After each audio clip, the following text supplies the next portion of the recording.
And welcome back. Cricket, lovely cricket first up, and the West Indies will be looking to end a 32-year wait for a Test series win in England when they play the host team in the second of three tests starting on Thursday at Old Trafford. Renata Brown reports. Before Sunday's four-wicket win at the AGS Bowl, 2007 was the last time the Windies won the opening test on a tour against a team ranked above them.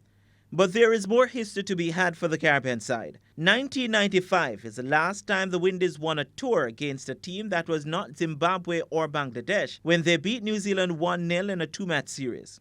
1992 is the last time the Caribbean side won a test tour consisting of 3 or more games. But you would have to go back to 1988 to find the West Indies winning a series in England. Now with a 1-0 lead, the visitors are in prime position to break the over 3-decade drought. But Holder says the team is not focusing on history. The series is still wide open. There's 10 days of cricket left. As I said in the last press conference, it's one day at a time for us. And England is a very good cricket team. They've got some world-class players, so we've got our work cut out in order to win another game.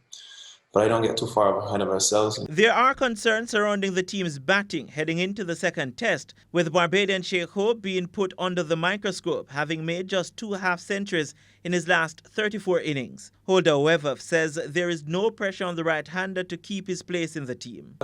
Going into a test series, you want to give a player as much confidence as you possibly can. I don't look at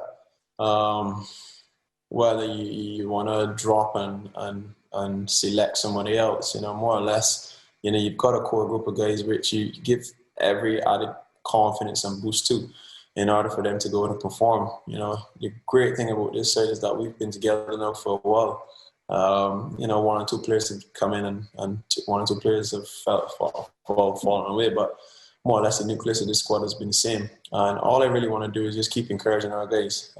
Shea's a quality player. We've seen that particularly last time we came here in England. In the meantime, with only 10 centuries coming in the last 21 tests, head coach Phil Simmons is urging batsmen to make use of their starts. I think definitely the fact that we had 2 guys getting 60s and a couple other guys getting 40s and not going on to score hundreds. I like to see hundreds in my scorecard at the end of an inning. And I think that is something that we have to improve on, because if one of the guys who had scored 60 went on to score 100, the game might have been easier at the end for us. So we've got to make sure that batsmen score big hundreds and take games away from the opposition. With rain affecting the last 2 days leading up to the second test, the weather could be a factor over the 5 days. Play is expected to start at 5 a.m. Jamaica time. Renata Brown for TVJ Sports.